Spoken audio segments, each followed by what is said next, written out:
Good evening, everyone.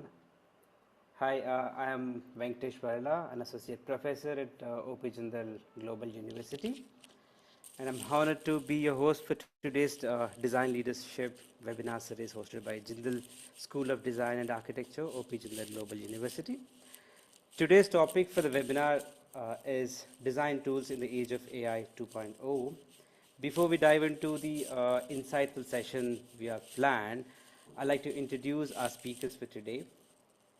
We are honored to have with us one of the founding members of Career Reactor Foundation, Professor of Practice at OP Jindal Global University, Professor Prasad Kantavaneni. With over 25 years of experience, he has built, trained, and mentored high-performance design teams across the globe.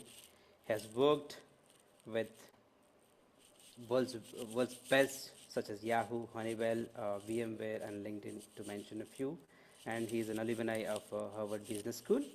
Once again, welcome, Professor Prasad. Simran, next Thank slide, you. please. Thank you, Professor Venkatesh. Hey, could we go on to the next slide, please? Yeah, let's go on to the next one. Okay. Thank you. So, welcome everyone. So today's session, we're going to talk a little bit more on the tactical aspects of design and how things are changing. So in November 2022, ChatGPT launched and the AI age began. And a lot of things changed. But what is interesting is things have been changing literally every 6 months. So I want to talk through what is changing and how our tool processes are also evolving. Let's go on to the next slide, please. Okay. So in 22, when ChatGPT launched, it was a very simple thing, right? We had a simple input. You had text that was giving the input, and then you have a simple output that were you getting back text as an output. Then you had some specialized tools like Midjourney and all of those that would kind of give you text to image. And then, gradually the specialization started becoming more general. So today, when we look at any AI platform, the number of inputs are fairly vast, right? So today you can give a text as an input, you can give an image, you can give video, you can give audio, you can even give files, structured data, you can take inputs or outputs from other agents. So that's where you have a whole range of inputs that are coming in for any AI system. The same way, you're also getting a lot of outputs. So any AI agent system is basically expected to give the outputs in just the same number of modes. But also, you're talking about AI is now taking over your computer. It's able to automate things that you would do on your screen, or how you would take information between your Excel sheet and put it to, let's say, a website. You're also talking about how agents are working on your behalf, and they're kind of doing some specialized task for you. And so that's one level of AI evolution, is the whole multimodality of the experience. If you go on to the next slide, right? Now, when we think about it, earlier it used to be fairly common that there'd be a lot of prompts that will be given on LinkedIn and all that. I have got this 500 prompt library, 600 prompt library. Just copy and paste the prompts and it'll get done. But today things are a little bit more interesting, because simply prompting and expecting that one prompt to work has not worked out really well, right? So today you're talking about taking the input of the output of one of the systems and adding it to another one of the systems, okay, and connecting all these different systems and making them work and complete your job, where each of those little modules is a specialization in one's particular aspect of your task. And so this skill of connecting and understanding how to connect these different elements and make them work together is called chaining. Okay. And this is one of the most critical skills that you will need to learn as you work in multi-agent architecture, right? Where you have to learn which tools do I want to use, how do I want to use them, and then how do you connect all of these guys together? What is the sequencing of them? Okay.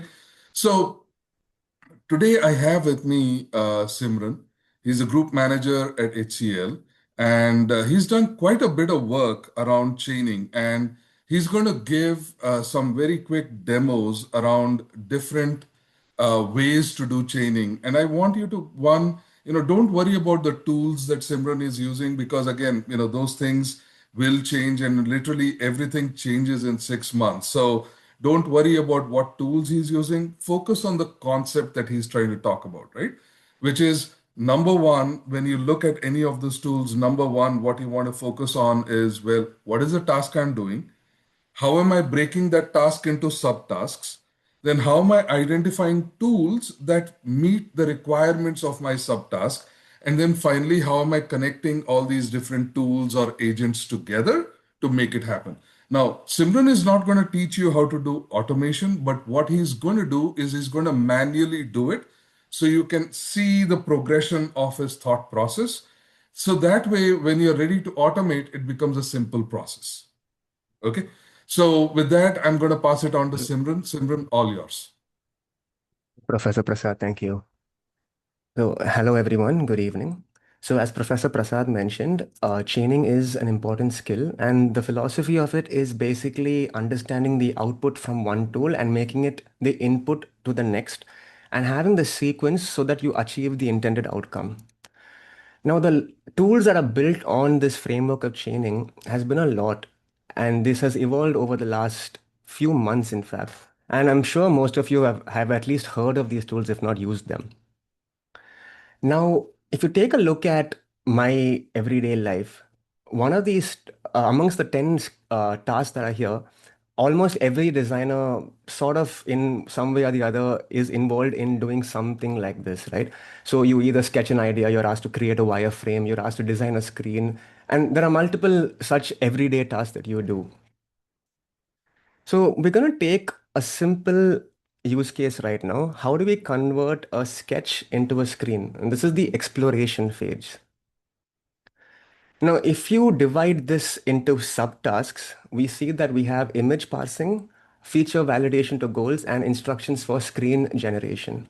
Now, image parsing is something I'd like to focus on for this particular use case because we are trying to take a sketch and convert it into a screen. And for that, we need a photograph of that sketch and an LLM to basically read the photo and identify UI elements. So what I had done so in order for you to be able to set that up, the chain that you would like to think through is the photo of the napkin. Then you would ask a tool like Claude to read the brief. Then you would ask Google Stitch to generate the UI, and then you would iterate on your first screen. And if you look at the input output sequence, you have a camera that inputs a sketch, and the output is a digital photo. That digital photo, along with the brief, is then inputted into Claude, and Claude gives you a structured brief. Google Stitch takes that brief and generates a screen, and then you take that first screen that you generate and you refine it. So this is how I went about doing this particular task. So I took the sketch from Google Stitch and I sent it into Claude with this particular prompt. I told Claude that this is a sketch for a gift application, and I want you to basically understand this and wait for further instructions. And I've given a little description about what are the contents of this particular screen that I'd like Claude to pay attention to. For example, I've said there is a text box for searching. Below you have some features and functionalities and stuff. And I've told it that this has to be viewable on a scroll, etc., etc.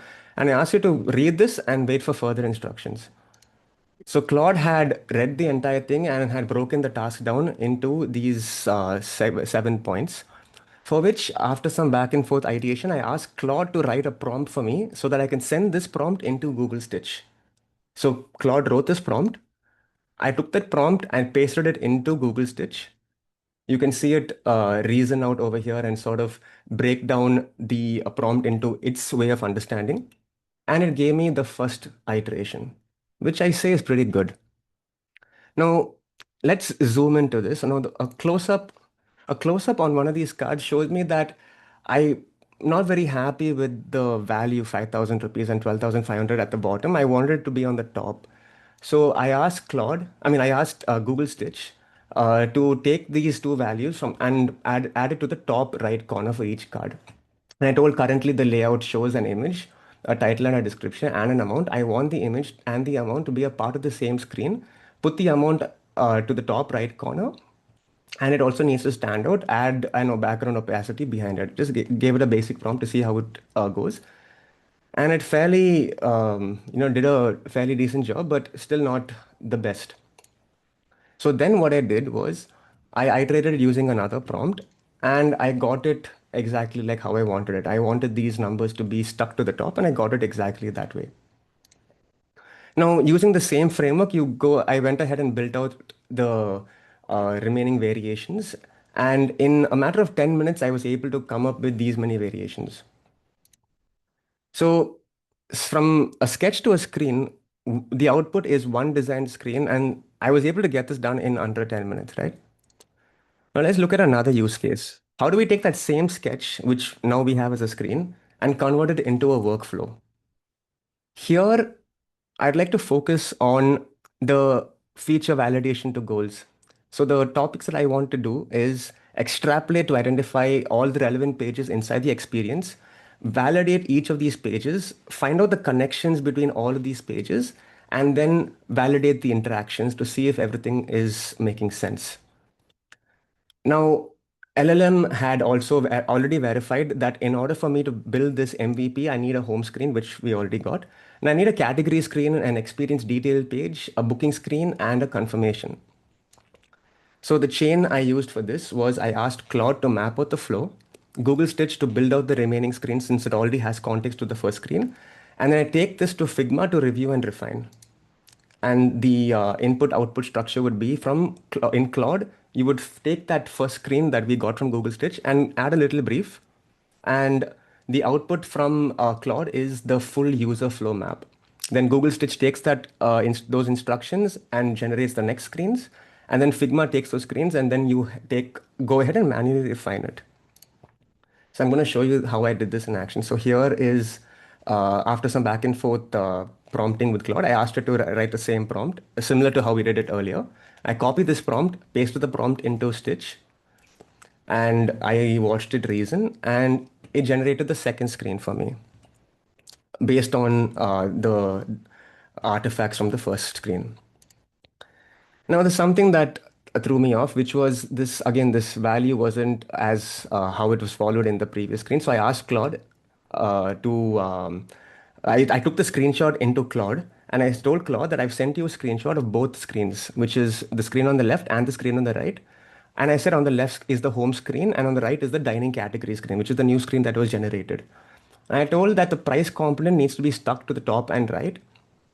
And can you please rewrite this prompt in a way that this fixes it? And Claude wrote me a prompt. I threw that into Google Stitch, and I watched it reason, and it made the change pretty quickly. So now using the same chaining technique between Claude and Stitch, we were able to generate all our MVP screens. So we have the home screen, the dining screen, the experience detail screen, the complete your gift screen, and the confirmation screen. Now you can further take this to Figma and continue designing it and enhancing it manually. And here you import your screens into Figma, and there you have it on Figma for you to further fine tune. And this is how I completed use case 2, again, very quickly, which was a sketch to the workflow. And the output for this is a complete set of screens. Now, use case 3 is when you want to take the sketch that you got generated and take it into an actual product where we deliver it. For this, we would need to, again, break things down into subtasks. And I need to create instructions for all pages, apply a design system like tokens, components, typography, etc., and then generate some engineering documents where you have specs, components, references, etc., etc., for the developer handoff.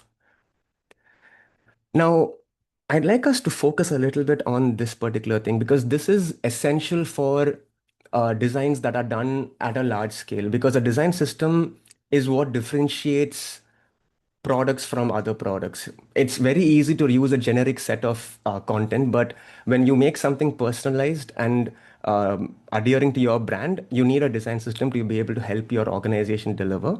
So designing a design system is something that is important. And then from that design system, we need to generate engineering documents. Now, this is a little complicated, not complicated, but a little complex and would require a session on its own. But I'll just walk you through the chain that I used for this. So I had the design system in Figma. I move it to Claude. I ask Claude to give me some documentation. I send this over to Claude Code. Claude Code basically takes my Figma design system and converts it into a storybook local host, for which I can then send it over to Chromatic and get it live, which I'll show you towards the end of this session. So, but this is how I got the design system generated. And this design system is generated in code. It is also shareable. So any developer, designer, etc., can go through it, read the documentation, look at the code and everything, and be able to continue their work from there. Now, the chain that I had used after I get the design system is I use Figma to manage this design system, Chromatic to host the design system live. I asked Claude, who's sitting inside Anti-Gravity, to deploy this particular thing, and Vercel will host this URL, host this live on a URL. And if I look into the input and output framework, so we have Figma plus Claude that takes the instructions, gives me a design system with documentation. I feed this documentation into Claude, and I get a public storybook link.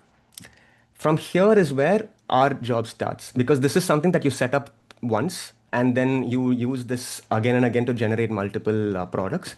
But for this particular use case, which is our gift experience, we open Claude, we send the storybook file along with the Figma link, and the output is a local host, which is something that is clickable and interactive.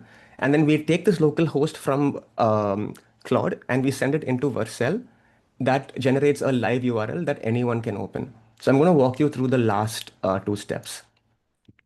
So here, Claude inside Anti-Gravity, I again take the prompt from Claude that I received and I paste it inside Claude Code, and I am asked to paste the relevant links. So I go ahead and paste the relevant links. So I have to give it my the 5 screens that we got from Google Stitch. I also have to give it the design system file along with the storybook with all the components and tokens, so that Claude is able to manage the entire thing and doesn't get too confused.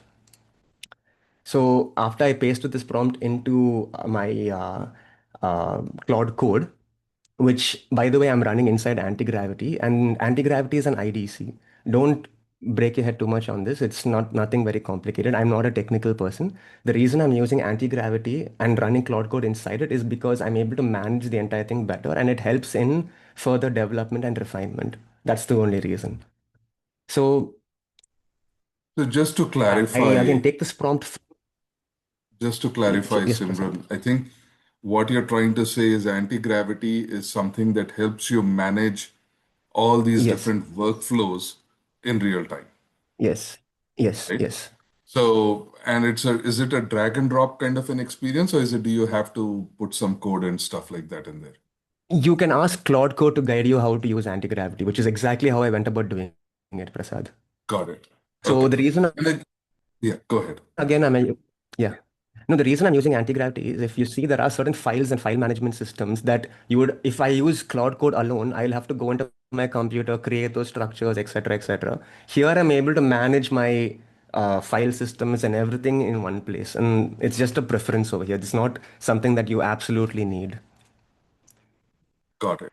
Got Yeah. it. So So, and again, now, I think what we want to keep in mind is don't worry about the specific tools, because here Simran is showing a lot of tools, but yeah. rather think about how the intention is flowing, and then make it understand how these tools are plugged in together. And again, we will have a Q&A session where you can have a deeper question, and I can see people kind of thinking, oh my gosh, that's a lot of tools.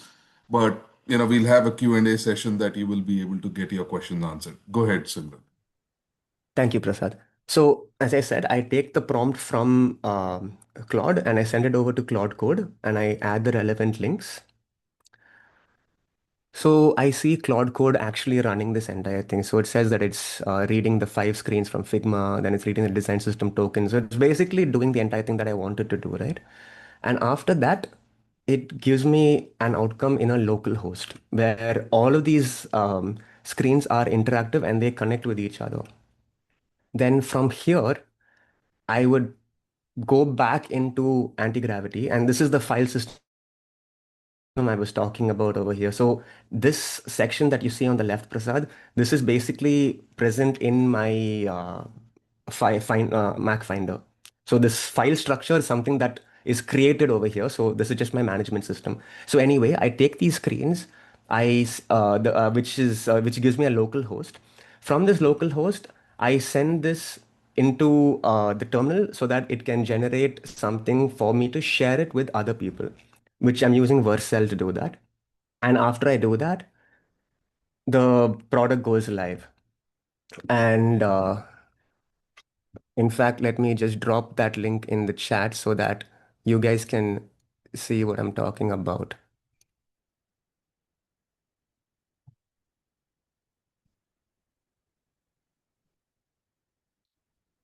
Simran, could you also Yeah, click on the product and just demo it for us?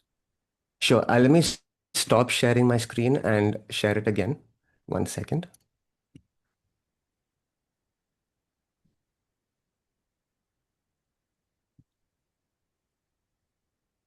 Is my screen visible? Yes. Yeah.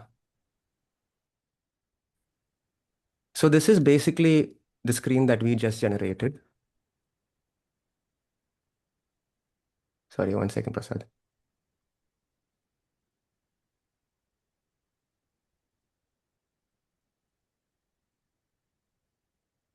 I'll just reload this page so we can start from the beginning. Yeah. So this is basically the screen that we generated. All the buttons are interactive, and these are as per my components and my design system. So the search functionality is working, and everything else is. If I click on explore, we go into the explore page. I have all the explore relevant screens over here, and I'm also having a filter on top. And then if I click on this, it takes me to this give this experience place. I check off whatever I need. I give this experience. I fill in whatever I need to. And once I am done choosing my date,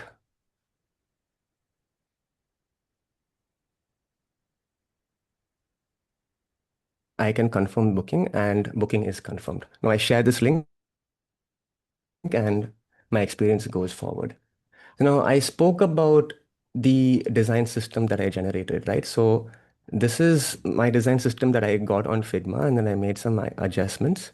And this entire design system has our buttons, our icons, all the foundation elements are present over here. And I got this entire thing converted into a storybook file, which is what we saw is now clearly documented over here with all the rules and regulations, plus all the buttons are completely interactive.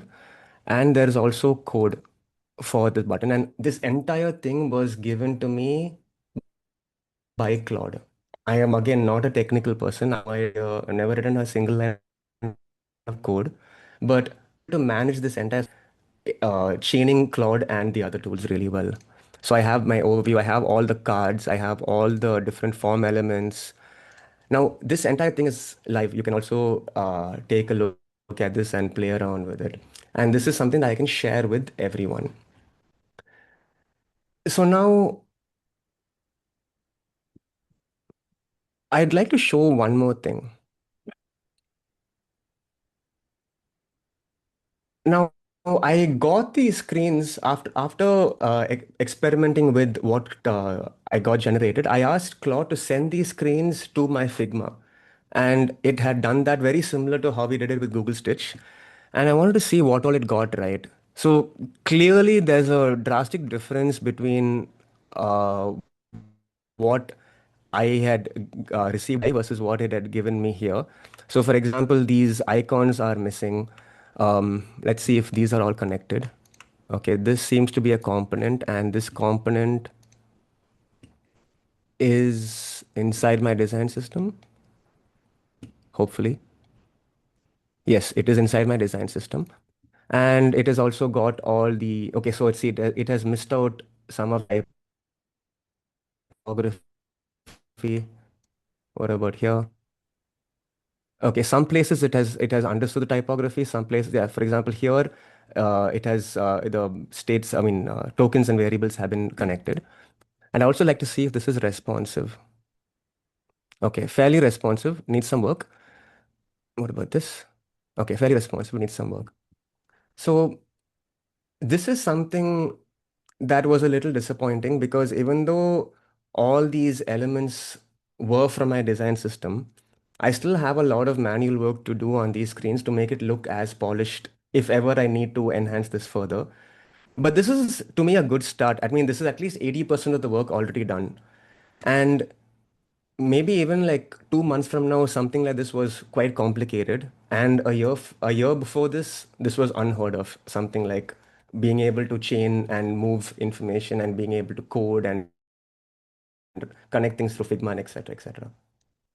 I'm going to share my screen again.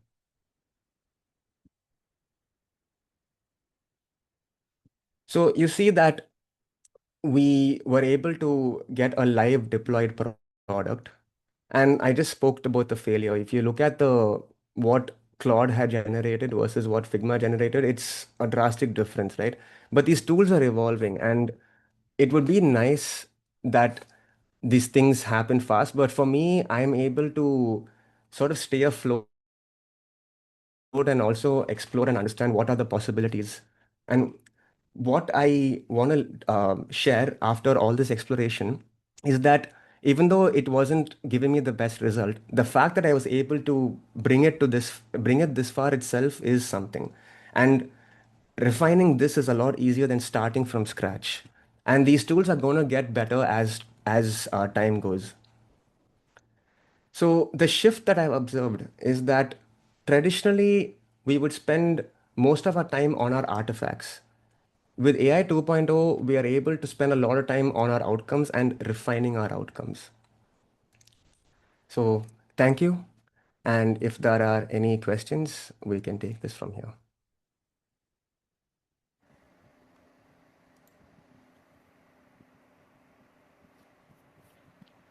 The session is open for the questions. It's awesome. If you have any questions, please raise your hands. We'd be happy to take your questions.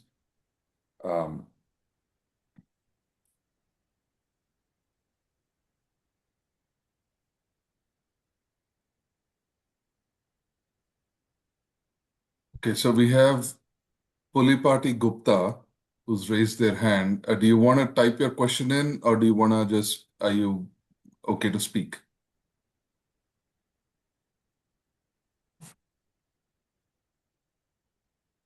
So Gupta, you can unmute yourself and speak. That's fine.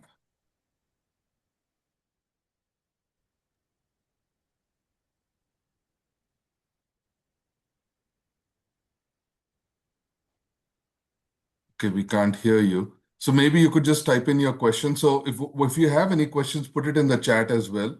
We'd be able to look at it. And I think we have a Q&A section as well. So, oh, there's some questions there. Okay. So, Simran, there is one question that says, hey, I want from Farman. He says, I want to know the future of UI UX role in the future. Do you want to take a stab at it before I kind of also share my thoughts? Sure, Prasad. So I'm assuming that this question is in terms of tools and creation of screens.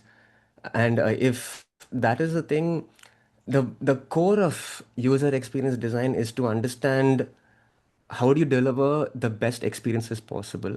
And in order for you to understand this, spending time with the problem and understanding the root cause of the problem is a very critical skill.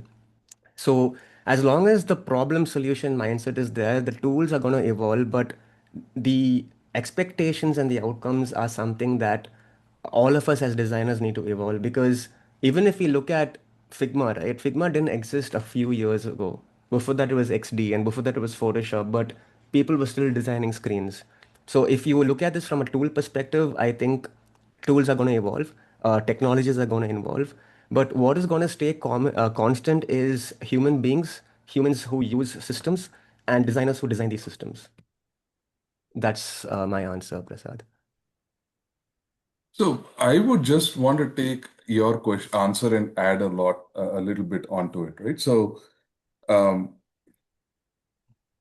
tools are going to evolve and tools are going to get really easy, right? So whereas Figma, let us say, it took you maybe a few weeks to learn, to a few weeks to a few months to learn, uh, now you're able to learn these new tools within a matter of hours. Okay. So tools become easier as, every 6 months, right? So assume that tools are going to be really easy. The way you engage with those tools become much more naturalistic, right? So when that happens, then the core focus that you need to have is, you know, what problem are you solving and how are you solving? So the focus is more on the problem, not necessarily on the execution. So from the UI UX career space, the way I look at it is, you know, the job is going to remain, but a lot of it is orchestration, understanding like exactly what Simran showed today, right? Understanding what are the subtasks, how do you chain these different elements together, how do you get the work done in a sequence in a more repeatable and meaningful manner? How do you make sure that the outcome that has come is good enough quality that you can now ship the product?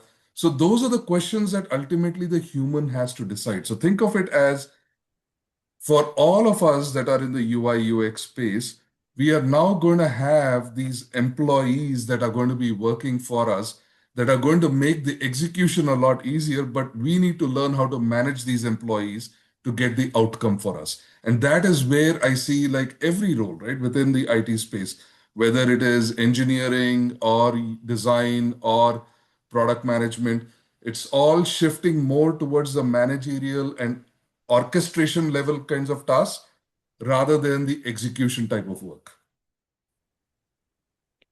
All right. So And we have a question here.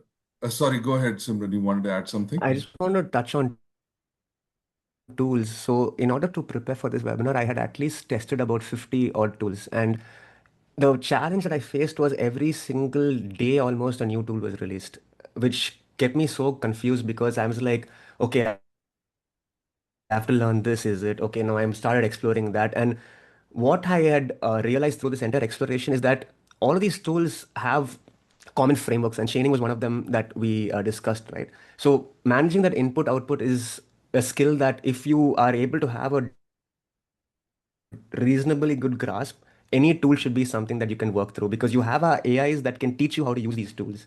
And I think that's the biggest leverage we have today that we didn't have even 5 years back. Earlier, I would have to go to YouTube to learn something. Today, I can use my LLM to teach me. Simran, just I think That's your what I wanted to add, video Prasad. is glitching. Simran, your video is glitching. So Okay. just keep that in mind. I mean, I'm not sure what we can do, but yeah. So Rupali has asked a question. Can you walk through the flow, how you transferred deployed design into Figma? Uh, So do you can you think repeat we'll the be able question, to Prasad? do it in about 5 minutes or it's going to take more time?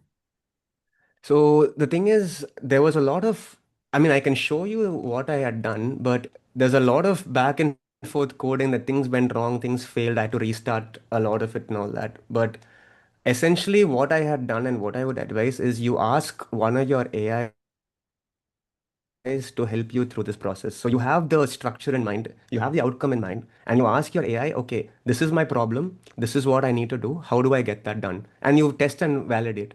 And I learned so much over the last 1 week building this entire thing.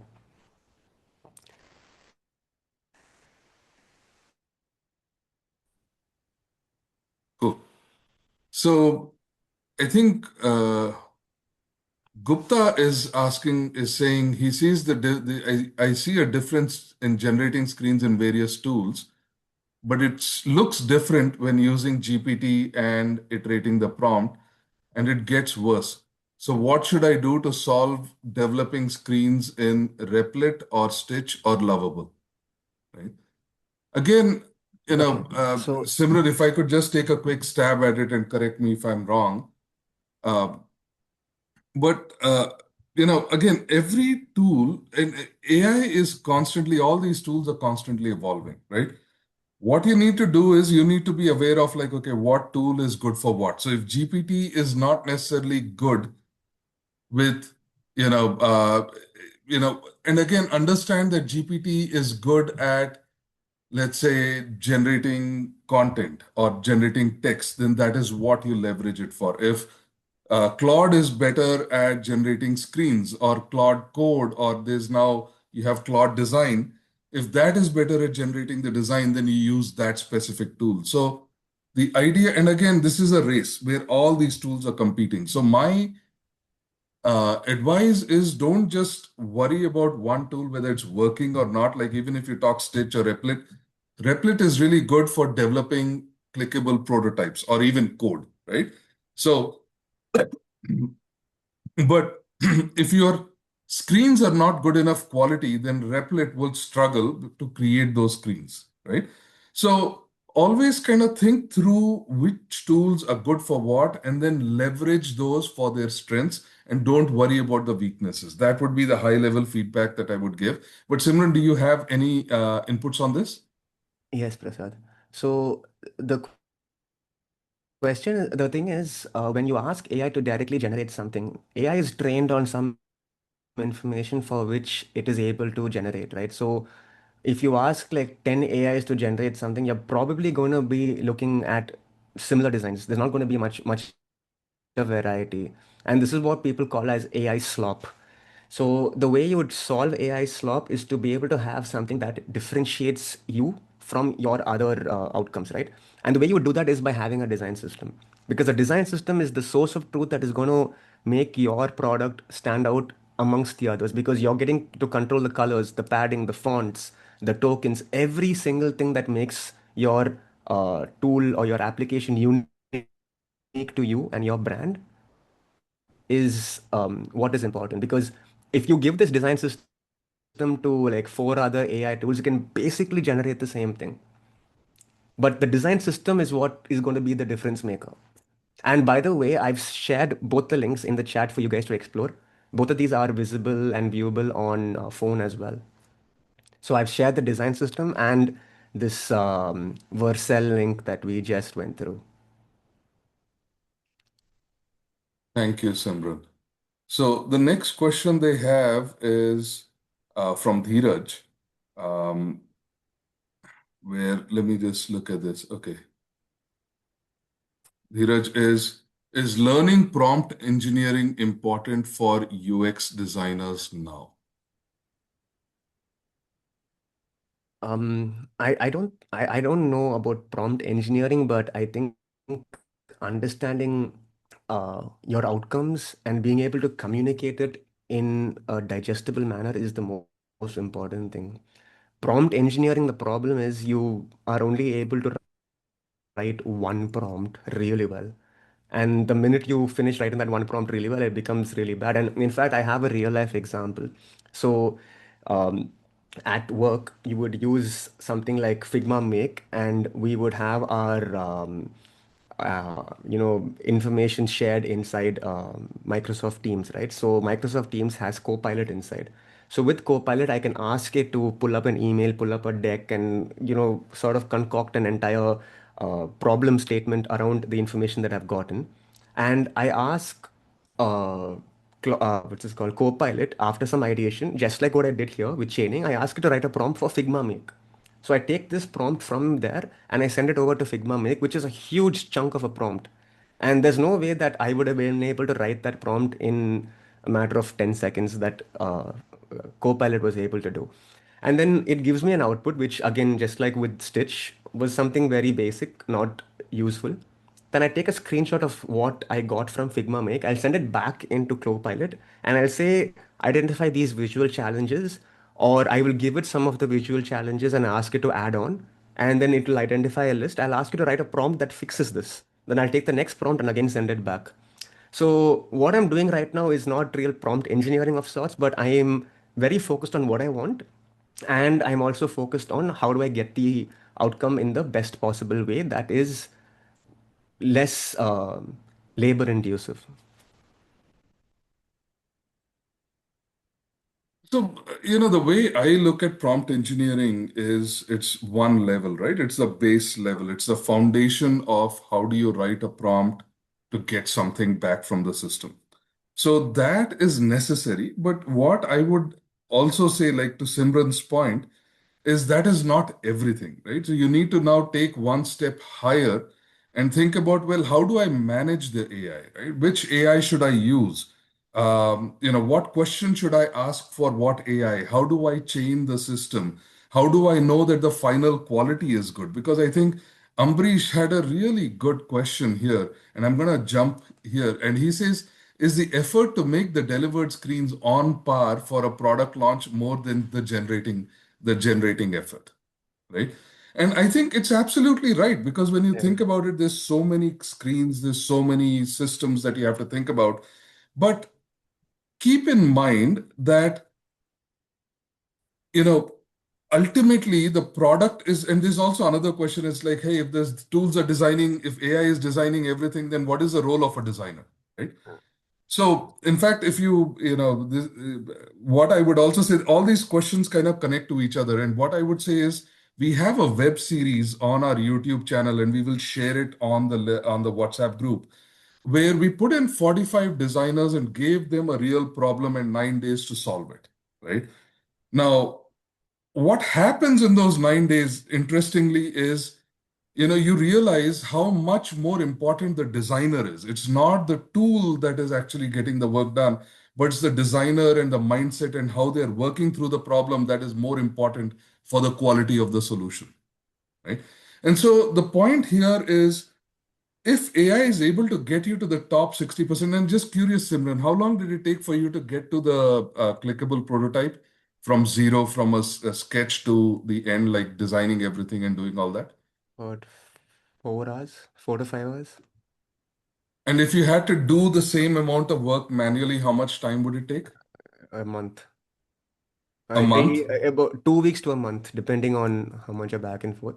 But for Okay. just those five screens, again, knowing fully well of what I want and all that, right?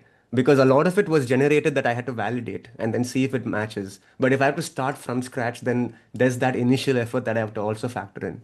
So with all that, I say about 1 or 2 weeks would be Okay. a reasonable amount.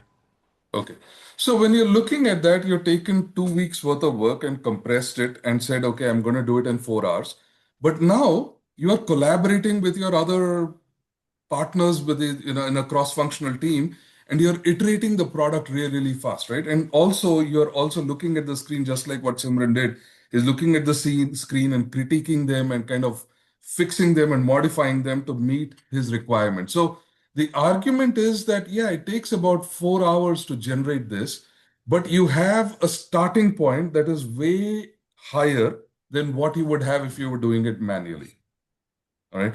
But that said, you still need to have those skills of how do you critique that screen, how do you fix it, how do you still coordinate and collaborate with your other peers. So those are the skills that would actually become more important because now to get it from 60 to 100 is going to require a lot of engagement as a designer and kind of thinking through all the problems that would potentially come up. And again, even these screens that Simran had generated, they're not complete. If you look at it carefully, you will realize there's lots of holes within those screens as well, and there's probably additional work that you would need to do there. Yeah. All right, let's see. I think we've answered 3 questions in one shot. So, all right. So Farman says, do I need to get a design degree to make a good career in UI UX in the future? So, and I can take this because we've been looking at a lot of employment information that is happening in the industry. Um, so what we see here in the industry is there's a bimodal distribution for designers, right? And again, it's not just designers. Anybody in the IT space, there's going to be a bimodal distribution in the hiring process. What that basically means is people who know how to use AI correctly and how to leverage it really fast, these guys' value is going to be very high. People who are driving individual screens or driving, again, maybe let me rephrase it, right? People who drive outcomes are going to be super valuable. People who drive processes or individual artifacts are not going to be as valuable, right? Now, that said, what is the value of a design degree in the game? Well, it depends, right? I mean, it's not necessarily a clear answer of saying a design degree is going to help you build a good career, because we believe that a degree is just a piece of paper unless you have learned the lessons, right? So a piece of paper, if you go in and you don't know how to do the job, the company is going to look at you and say, okay, yeah, you're not able to drive the outcomes, does not work for me, right? Whereas if you've got that piece of paper and you know how to deliver, it works. Now let us actually look at the other case where you don't have that piece of paper and you know how to deliver. Getting your foot in the door is going to be a little bit harder, right? Because companies are going to look at like, okay, who are the people? Because just to give you an example, the company that I recently sold, before the pandemic, we were getting, I think, about 600 resumes a month. After the pandemic, we were getting almost about 1,500 resumes every day. Okay. So the volume of resumes are so high that it's very hard for a company or an employer to decide who they're going to select. So one of the most obvious filters that a company might say is these guys have a design degree. Okay. And we are seeing a lot more of those kinds of JDs coming up in the market. We want to have, but that doesn't mean that you can't have an opportunity, right? So it's a little bit harder, but absolutely there are opportunities even if you don't have a design degree. But once you're able to show your value, your career is still made. So it's again, at the end of the day, I would say don't worry about the degree, focus on the knowledge, right? Do you have the ability and the skills to deliver value, right? The design degree simply makes it a little bit easier for you. Professor Venkatesh, Simran, do you have other opinions on that? No, I completely agree with you, Prasad. Like, I do see that the degree is a piece of paper, but the stuff that you learn is extremely important. And companies do have a bias, right? Like, if they see a degree, there is your hireability, employability increases. But again, it's just to get a foot into the door. After that, the way you conduct yourself in the interview and the way you manage those outcomes are what's going to make the difference. But these skills are something you would learn in a place like this. Thanks, Simran. Professor Venkatesh? Yeah, I would say that, as long as you manage to learn the skills by yourself, it's fine. But a degree basically will give you opportunity to learn in a holistic manner, right? So it's I would say it's outside the academic environment, or outside the setup. It's not easy to have that kind of to learn everything by in a holistic manner. So that's my take on that. Thank you, Professor Venkatesh. I think you broke up a little bit, um, Yep. but I think your point was well taken. So we have one question from Saurabh. It says, as a fresher, which UX skill should I focus on to stand out? And this is again a super good question. Okay. Um, because in our program, the first thing we teach is how do you do systems thinking? Okay. In fact, the next webinar is going to be exactly on on the same topic next month, which is we're going to be looking at the core skills that you need to focus on. But the first thing we teach is systems thinking. Systems thinking is understanding the big picture and what all the different pieces are and how they all connect with each other. Okay. So that is a necessary skill. Then the second thing that we teach is how do you audit a product? So given a product, how do you critique it? How do you know what is working, what is not working? Okay.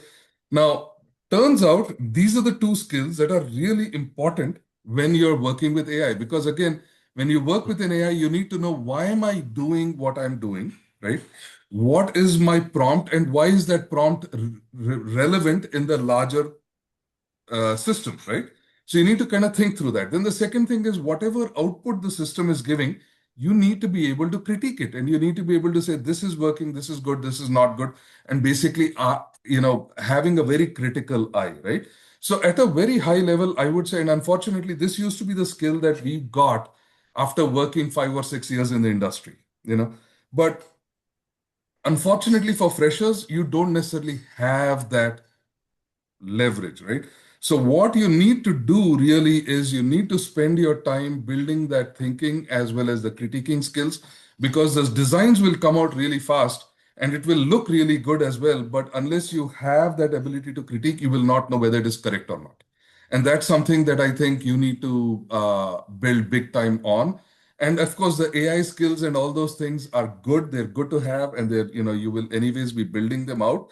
But without these critical thinking skills, the AI skills are going to be irrelevant. So that's what I would say is build your critical thinking skills. And in fact, Prasad, if you look at chaining, it is based on systems thinking itself. Like the entire Yes. concept is understanding the system and being able to orchestrate. Yeah. And in fact, last month's session where we had Bhaskar come in, he was demoing how you can create any dashboard in about 1 minute and 30 seconds. So it's available on YouTube, on the YouTube channel. Simran, if you could just copy and paste the Yeah. Career Reactor YouTube channel, that would be good so folks can kind of look at that.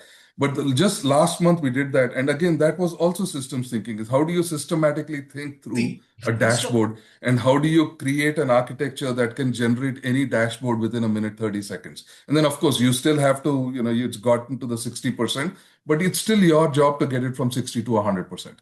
So, that's what I would say is like systems thinking, critical thinking would be critical here. All right. So let's see. Akhtar has a question. So, as AI increasingly shapes user experience, how should organizations redesign their UX strategy to move from reactive design to predictive intelligent engagement? So again, I think when you look at an organizational structure, and I'm right now in California, and I've had, and I kind of, for me, sitting in California, it's really good because I get to engage with a lot of my peers and understand how they're deploying this within their companies. So there are two aspects to it. The first one is how are we using AI to increase our productivity? The second part is how are we implementing AI in our products, right? Now, and most companies that I see here are trying out lots of different experiments. None of the companies have actually figured out what is working, right? So, in fact, there's one company, again, it's a Fortune 500 company, one of the top 5 companies, which if I give you the name, you would recognize it. They had a team of 20 designers. They basically laid off 19 of them. They have one designer on their team, and the product manager uses AI to generate the screens and gives it to the designer and says, okay, now you can either approve it or fix it. Okay, that is the choice. So now this designer is looking at the screens and they're looking at it and saying, okay, let's quickly approve it or fix it. And they're fixing the screens, shipping it out. Some other product manager is coming in. So literally this one person is doing the work of 20 people. Now, is that a good idea? I don't agree with it, but it's still an experiment, right? Companies are trying that experiment. Now, there's another company, which all of you would be aware of if I told you the name. But this company what they're doing is they have changed the ratio of designers, and they said earlier it used to be 1 designer to 5 engineers. What they've done is they've created a team where they have 1 designer for 1 engineer. So they've increased the number of designers on their team. And what they're saying is, okay, now because the amount of engineering can be done so fast, we need problem solvers. So they've said, let's focus on more designers who can solve more problems in unit time so we can get more outcome. Okay. Now that's another flow, right? So similarly, you have a lot of companies doing a lot of different experiments, and none of these companies have been able to figure out what that magic formula is. Everybody's working on it. Okay. But at the end of the day, we also have to think through about us as designers is what do we need to do is at the end of the day, you are accountable for the outcome, right? That's one aspect. Now, the second aspect is how should organizations redesign their UX strategy to move from reactive design to predictive intelligent engagement? Now, that is how do you leverage AI in your product, right? And when you're thinking about leveraging AI within the product, now this is one of those aspects that, again, companies are struggling with. Is initially they went in and they said, okay, we are going to do everything. But reality hits very hard because now you're talking about the economics of AI. Okay. Now there are interesting cases where there's a very interesting case that came out with AT&T. I would just suggest, like, just search for how AT&T reduced its cost by 90%, and you will see that where they had a chat application that was out there, and they were basically going out and deploying it into their customers, but their API costs, their AI costs were blowing up. Okay. So what they ended up doing was they actually sat down and started auditing all the costs and said, which questions can be answered manually, which questions need an AI, and even if it's an AI, not all models cost the same. Some models are very cheap, they cost as little as 5 cents, whereas some other models might cost as much as $5. So they're saying, which model should I send the query to? And just using that strategy, they were able to bring down the cost by 90%. So the point is not about creating predictive and intelligent engagement, because that is something that we have to do anyways, but rather the focus is more on how do you do it in a way that is financially sustainable and that helps you grow in the long term, right? And I think that is the larger question that I would say is we need to think through as we are thinking about deploying AI for an organization, right? Once you fix the cost, then the use cases automatically increase. Hope that answers your question, Akhtar. All right. So I think I answered both your questions. So the second question that Akhtar asked was, in your view, what differentiates companies that are successfully integrating AI into UX for those that are still. Now, again, there's one other interesting aspect, right? So when we did our experiment, and again, when you look at the web series, you will kind of realize this. The teams that perform the best are the teams that know how to work with each other, right? So the focus that we see is, companies are also focusing more on communication skills, the ability to articulate a problem, the ability to engage, right? Those skills, the soft skills that we were saying is just like, being able to speak in English or whatever. Now, that game is different. Now you're talking about how do you effectively communicate and engage and discuss the larger, what do you call, the larger question or the larger problem, and how do you solve it together is really, really important. All right. So again, we are just seeing trends. We see trends where communication is important. We see trends where critical thinking is important. We see trends where cost structures are important because, again, designers have to think about cost structures. We also see trends where designers or like different people are expected to know other people's jobs a little bit more. So the overlap between roles has increased. Just like a product manager is doing more design, a designer has to kind of think from a product manager's perspective as well as from an engineer's perspective, because what you've seen Simran do, this would have been impossible for a designer even a year ago. Today, a designer is actually doing pseudocode to kind of get the product out. Now, maybe 6 or 7 months or a year later, Simran might actually be able to ship a complete product engineered end to end. So again, think about bigger overlaps and have that constant learning mindset is what I would say is important, right? And again, from a talent perspective, companies are also asking a lot more for people who can deliver, right? They deliver outcomes, people who can hold themselves accountable to the outcome. Like, okay, I need to increase revenue by 30%.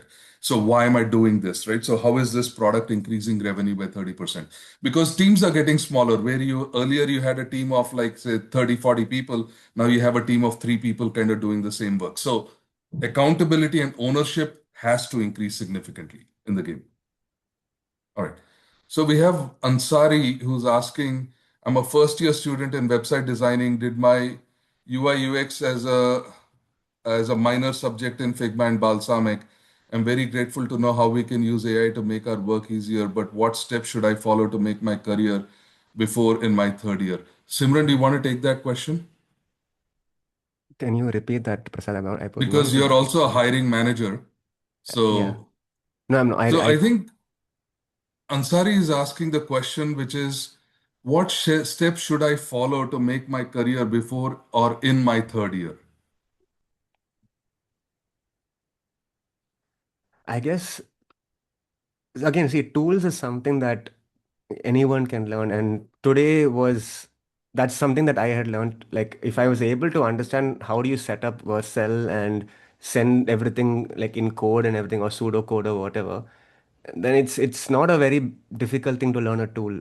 But if I hadn't known what I wanted out of this, or if I hadn't known what I wanted as an outcome, right, then it's absolutely pointless using a tool. So I'd say, like, at especially at a freshers level, to start thinking about the outcomes, start thinking about problems, and start thinking about arriving at root causes, just like at a very fundamental level, nothing too fancy, nothing too deep, but as long as your mind is oriented around that, I think that's a good place to start. Awesome. Thanks, Simran. So I think we are pretty much out of time. I'm going to take one more question and then we will, there's a little bit of a, there's, I think I have one or two more slides and then we can call this to an end. But most of the questions are, how do I build my skills? What do I need to do, right? All those things. I think I would just say, uh, you know, these are ongoing conversations, but most importantly, build your soft skills. Um, you know, if you are on YouTube and stuff, like do check out the channel because we have a lot of experiments running that are talking about how AI is playing out, and we have lots of events like these. So please make sure you're coming in every month, checking and then asking questions. We also have a WhatsApp group, so feel free to engage there as well. Um, but uh, the last question, there's one question that I do want to answer. Uh, and it's a really deep, I mean, I'm getting a lot of deep questions, and like I'm enjoying it. I know we are running short on time, but I do want to make sure that I'm answering this one question, which is, are we at the risk of homogenizing design experience because of AI tools? And this is like bang on target, right? Uh, because you know, in the web series, what we realized was we had a client who was from Singapore. The government of, it wasn't it was it was the agency that was dealing with bioinformatic data, and they were basically, they gave us an insane problem to kind of predict a pandemic before it happens. Okay. So, and this was the same agency that kind of was a huge driver in the global pandemic when COVID happened. And so this is what they gave our students for, our learners for the 9 days that they were on campus. They said, can you solve this problem?